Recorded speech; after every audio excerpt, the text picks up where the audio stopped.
Many Christians believe that worship is about singing, but it's not. Worship is about seeking. It's about beholding something and being captured, being captivated by this thing. It is the ultimate pursuit of our heart's desire, which is a response to first seeing something. Many times we think that worship is, something that we can turn on or turn off, or it's something that we only do on Sundays, or it's something that we do early in the mornings.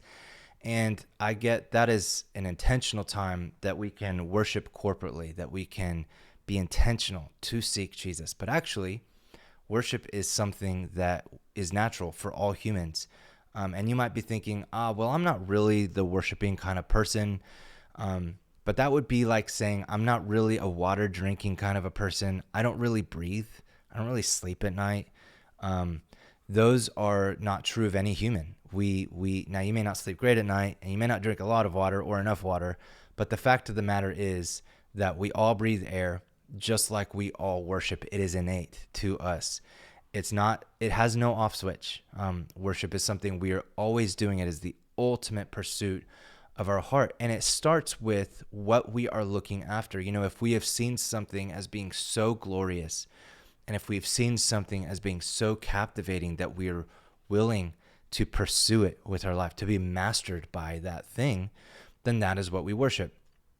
An example of this in the Bible is Isaiah 6. Isaiah was a prophet, and he had this vision of the Lord, and he was in his temple, and it was this really glorious sight when there's angels surrounding the throne, and the glory of the Lord just filled the temple.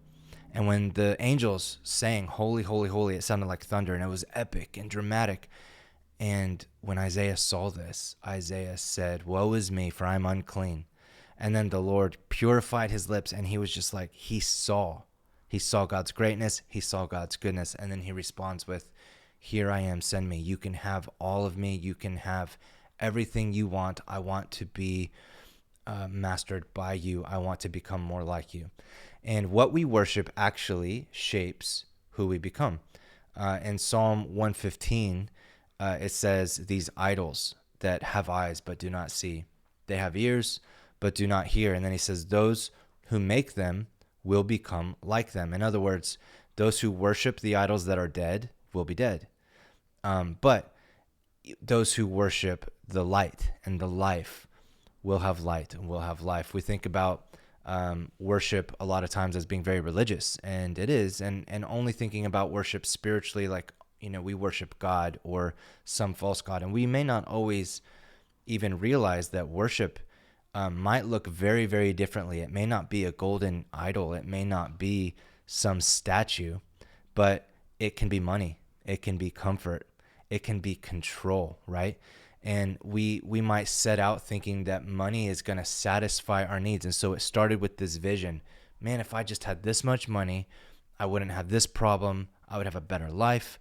And so we start seeking money, and then all of a sudden it turns us into this anxious person, and it makes us greedy, and it's never enough money, and we become empty inside, right? Or maybe it's not money for you. Maybe it's approval or status. And we think about, like, man, if we have approval or status, we'll have everything that we need. But then we chase after approval, and all of a sudden we become insecure and we become empty. The same is true for comfort or control. We think it's going to bring us satisfaction, and then actually it just brings us fear, and the list goes on. Those are idols. Those are things that, in worshiping them and pursuing after them, yes, they gave a vision of something that we thought was beautiful and could promise us the world. And then we start chasing after them, and we realize we're empty. And maybe you're even watching this and you're like, yeah, that's kind of where I'm at. The fact is, it also shapes us into being an empty person. False worship reshapes us into its image, but true worship will make us whole. When we think about worship and becoming, right? So let's just kind of back up for a second. It starts with seeking. So in other words, when we behold something, we then start to become more like that thing. Or when we see a revelation of something, now all of a sudden we respond with, "Here I am, send me," or "You can have all of me." And so then you have to ask the question, well, what ultimately is going to satisfy me, which is the same answer to the question of who am I supposed to become, because the two work together. What we worship is actually who we are going to become. You are what you worship, right? Just like the old adage, you are what you eat. If you look all the way back to Genesis 1, a great place to start with asking the question, what is the purpose to something, is to go all the way back to the designer's intent, right? If I had a hammer and I'd say, hey, what's the purpose of this hammer? Well, I could find a lot of different reasons or purposes for this hammer that aren't the designer's intent, right? I could use it as a back scratcher. I might peel a layer of skin off, or I can use it as a fork. I might chip a tooth. It's not really going to function the right way. It's really only designed for one thing, to hammer in nails into softer material. And the intent of the designer is the one who gets to determine the purpose of something. For us, the same thing is true. What is the purpose of humanity? Well, we can look all the way back to Genesis 1. The Bible says that God made man in his image. We were made to reflect his image. Well, what is the image of an invisible God? Well, John tells us the image of the invisible God is Jesus. He is the image of the invisible God. So, in other words, we were designed to reflect the image of Jesus. We are designed to be more like him. Think of a mirror. Now, let's kind of tie these ideas together, okay? Because worship, I said, is about seeking. And when we seek something that is beautiful, we want to be mastered by it, and we start to become more like it. Well, if God is ultimately who we are meant to worship, and we are meant to become like his image, then it only makes sense that our hearts are kind of like a mirror, okay? A mirror will reflect an image. Now, if I want the mirror to reflect light, then I need to point it at light. And when I point it at light, it reflects light. It puts out light. If I reflect it at something that's dark or dull, it will reflect that thing. And our hearts are the same way. If we seek after Jesus, we will reflect him. When I was a kid, I used to play with these glow-in-the-dark toys. I remember having them in my room, and they were like insects and different, little designs. And what I would always do if I wanted them to shine really bright is that I would hold them up to a lamp, and I would hold them up to a light for a long time. And after I held them up to a lamp for a long time, then I could shut off the light. And all of a sudden, it's like it had been so close to the light in proximity that it took on its energy. And now all of a sudden it glowed. But if I left it in a dark room for a long time, what would happen? Well, then that glow-in-the-dark toy would actually not glow very well. And so the same thing is true of our hearts, is that when we can point it at Jesus, when we can reflect Jesus, when we can be with Jesus, then we can start to glow and reflect his image. A really clear passage that demonstrates this is 2 Corinthians 3:18, which says, we all with unveiled faces, beholding the glory. So removing the veil from our faces, beholding the glory of the Lord, are being transformed into his image from one degree of glory to the next. In other words, we behold his image, and as we behold his image, we see that he is worthy of worship. When we see his greatness, when we see his holiness, when we see his goodness, we start to then become more like him. See, transformation always starts with vision, because worship always begins with revelation. Change begins with whatever captures the gaze of your heart. So if we are going to church on Sunday and we are just checking off a box, then we may not really be worshiping. Whatever we're thinking about while we're sitting in church, whatever is really actually drawing us in and capturing our hearts, that tells us a little bit more of our worship than just where we are at 9:00 a.m. on Sunday morning, right? And here's the thing, though.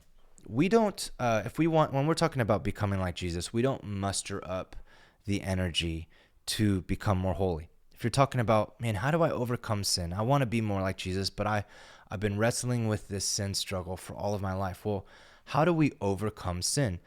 It's not about trying harder. It's really not, because the same thing is true of the mirror. Let's go back to the mirror analogy. What does a mirror need to do in order to shine light?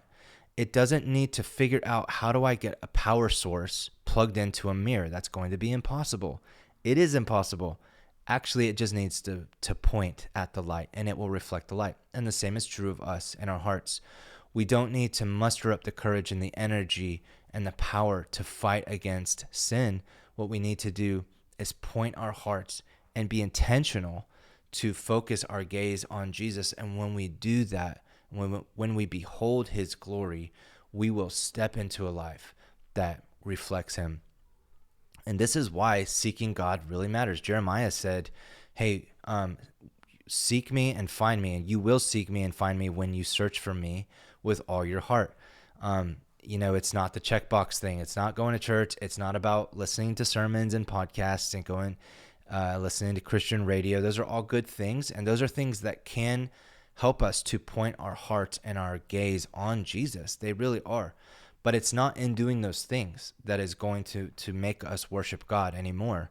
It's not in doing those things that's going to make us become more like Jesus. It's simply in being intentional to say, God, I'm going to quiet my heart. I'm going to quiet my time so that I can focus on you. I was in Colorado one time, and I was way up in the mountains. There was no energy. There was no, no power. There was no lights. There was no city light pollution, anything like that. Just so dark, far, far away from any of the noise and the traffic, and no cell service. And honestly, it was amazing. And what was so amazing about it was that at night it was so dark. And when I looked up into the sky, I could see the stars like I had never seen them before. And sometimes in order for us to truly see, like think about 2 Corinthians 3:18, with unveiled faces. Sometimes it takes us removing those distractions, removing the lights and the noise and our phones and devices from in front of us so that we can actually spend time looking for Jesus, spending time with Jesus, talking with him, listening to him, so that when we see him, we could see that, man, he's better. Jesus is better than money. Jesus is better than comfort and status and success. He is better. He provides our needs. He actually can help us to be whole. And when we look to him, he not only satisfies us, but also he can start to make us more like him. Romans 12:1 says, in view of his mercy, present your bodies a living sacrifice, holy, acceptable unto God. This is your what? This is your reasonable worship. So reasonable worship begins with in view of his mercy. It always starts with seeking and not just singing, right? Vision precedes obedience. First see his mercy, and then we respond by offering our life. And if you're in the point right now where you're saying, I'm a Christian, but I'm just not quite functionally worshiping Jesus, maybe something else has captured your heart. Something else gets you up out of bed in the morning. And that's okay if you're there right now. But what I would encourage you to do is say, hey, maybe I actually need to spend some time looking for Jesus, spending time for Jesus with my heart and saying, God, I want you to search my heart. See if there is any unclean way in me. See if I am holding an idol higher than you are, and I want to point my mirror at you, and then I want to become more like you. You are already seeking something. The question is, what are you seeking and what are you becoming? If you want to go a little bit deeper into this, I actually wrote a 5-day identity reset document that I'd love for you to spend some time with. I hope that it would be a helpful resource for you, and you can download that for free in the link below.